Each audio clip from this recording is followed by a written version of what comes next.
Graça e paz. Hoje eu queria falar de um verso que é um dos meus prediletos, que se encontra em Salmo 1.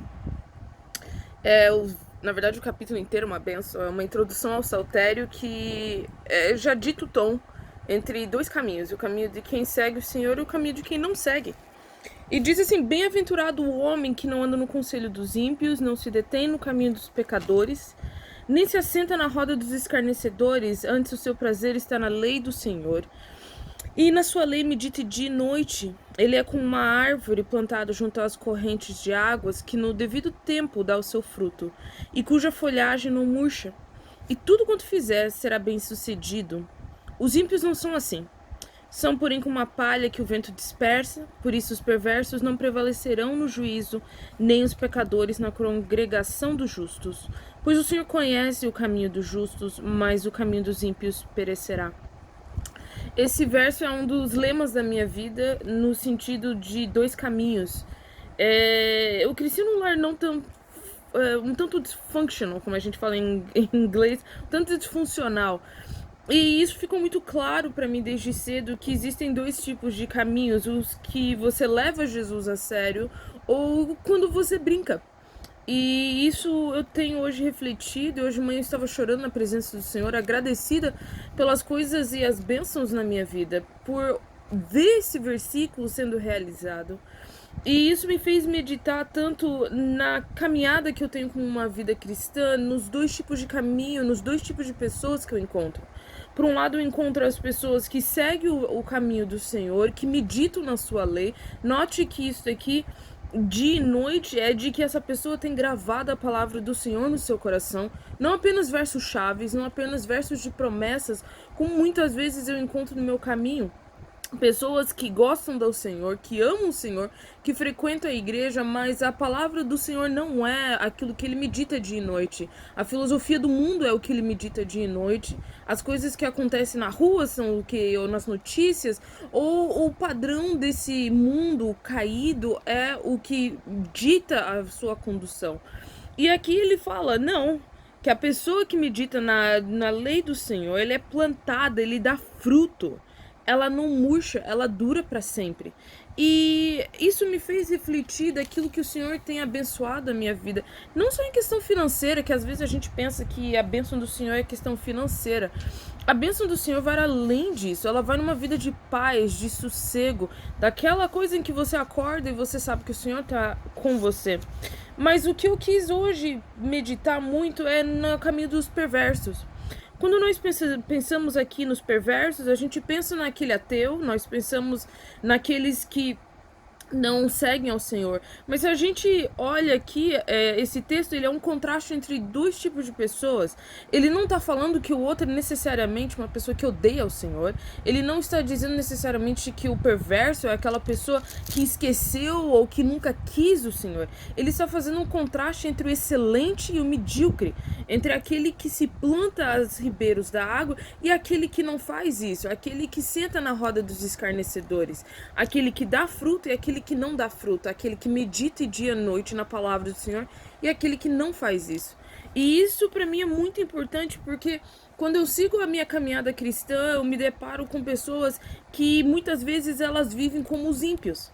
Elas professam a Jesus Cristo como o Senhor e Salvador de suas vidas. Elas falam isso da boca para fora, mas a sua vida não reflete isso. As suas condutas não refletem isso. Elas não refletem alguém que medita na palavra. Ela reflete alguém que conhece a palavra, mas não alguém que vive ela.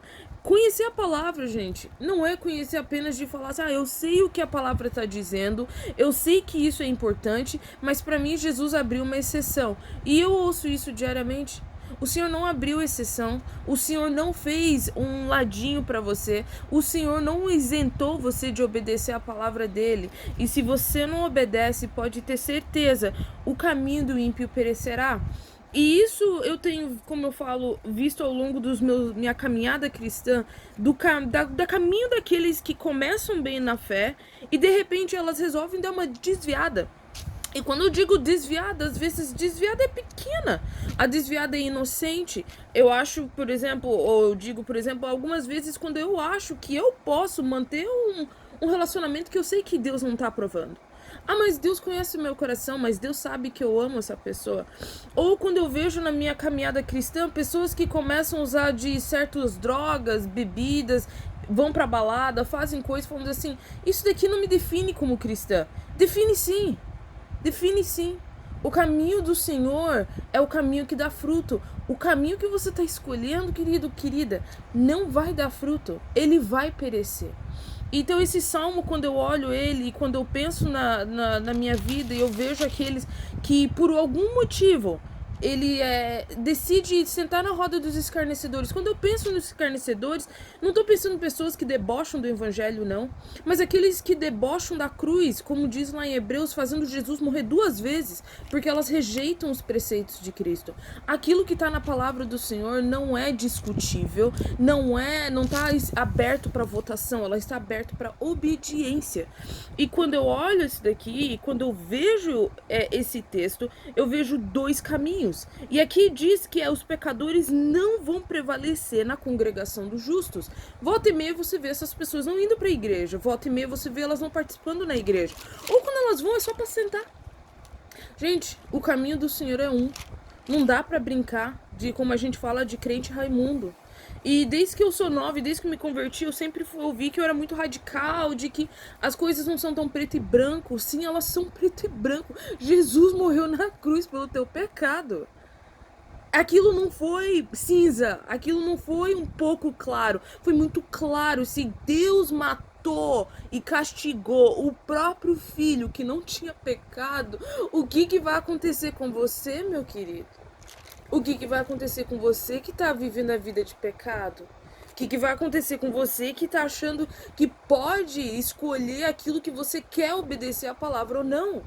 Jesus, mantendo toda a lei, é morto no nosso lugar pelo pecado. Você pecando vai achar qual o teu fim? E aqui é muito claro, o Senhor conhece o caminho do justo, mas o caminho dos ímpios não vai prevalecer. E hoje o Senhor falando muito comigo com essa palavra, não de que eu sou perfeita, mas não é questão de perfeição, é questão de decisão que você está tomando em relação ao Senhor, em relação à Escritura. Se hoje a tua vida está torta, se o Senhor está falando com você, se tem alguma coisa que você sabe que estava errado, mas você pecou tanto que você se convenceu de que está ok, arrependa-se. Enquanto o Espírito Santo fala, arrependa-se. Ou como diz a palavra, não deixe a raiz de amargura. A raiz de amargura a gente gosta de falar que é quando a gente tem ódio contra alguém. Não, esse raiz de amargura é uma raiz de desobediência que vai cauterizando o nosso coração, na qual o pecado se torna aceitável, na qual o pecado se torna parte da nossa vida, na qual nós não estamos mais incomodados de pecar. Então hoje, quando o Senhor me falou muito nesse verso, Ele foi me mostrar os 2 caminhos. Os 2 caminhos que eu vivenciei, que eu vi acontecer na minha própria família. Aquilo em que a gente segue ao Senhor com seriedade, sem brincadeira, sem tentar de falar, mas o Senhor, essas leis são antigas. Gente, se essas leis são antigas, Jesus morreu depois de quantos anos que isso aqui foi escrito? Elas não são antigas. A palavra do Senhor permanece para sempre. O que não permanece é o que peca. Se a tua vida você está lutando contra a homossexualidade que seja, contra a pornografia, contra alguma coisa, pense o seguinte: a sua resistência hoje, ou a vida inteira, que seja que você viva até 80 anos, não se compara a uma eternidade no inferno. Ela não se compara a uma eternidade no céu. As nossas escolhas, por mais difíceis que sejam, a palavra do Senhor é fiel e justa. Diz que nenhuma tentação que nos veio é sobre-humana. O Senhor sempre nos dá o escape. Se o Senhor está te dando um escape, fuja. Fuja que nem José fugiu de Potifar. Fuja que nem Paulo diz para Timóteo, fuja das paixões da mocidade. Fuja. Fuja para os braços do Senhor.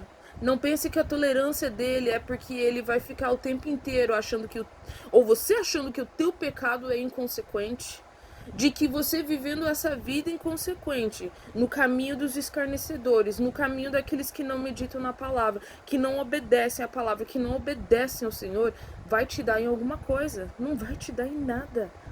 Vai te levar para um buraco. O diabo é campeão para fazer você parecer que a tua vida tá maravilhosa. E para mim, bênção é quando tá dando tudo errado, porque eu sei que alguma coisa não tá acontecendo certo. Isso pra mim é misericórdia. Se o Senhor tá deixando você triste, se o teu coração tá empobrecido, se você tá se sentindo deprimido, se você tá se sentindo cansado, aleluias. O Senhor tá querendo revelar pra você que tem coisa que tem que mudar. Então pense nessa palavra que o Senhor me deu de manhã muito forte naquilo em que Ele tem me honrado, naquilo que eu preciso também perceber. O que está acontecendo na minha vida? O que eu estou deixando entrar? O que eu não estou meditando nessa palavra? Que informação que está substituindo a palavra do Senhor? E veja que caminho você vai querer. Porque existem dois caminhos, gente. Dois caminhos. Não existe o meio campo. Não existe em cima do muro. Não existe o obedeço aqui e o desobedeço lá. Existe a palavra do Senhor, que ela é simples, que ela é entendível, que Jesus pregava até para criança que sentava no colo dele. O que está escrito aqui vai ser cumprido. E que Deus te abençoe se você está no caminho dos justos. Que esse caminho te faça florescer, que as pessoas ao seu redor vejam que vale a pena sim seguir a Jesus Cristo. E vale a pena não porque das bênçãos que Ele dá, mas porque Ele é digno de toda a honra, de todo o louvor e de toda a glória por quem Ele é e o que Ele fez. Que Deus te abençoe.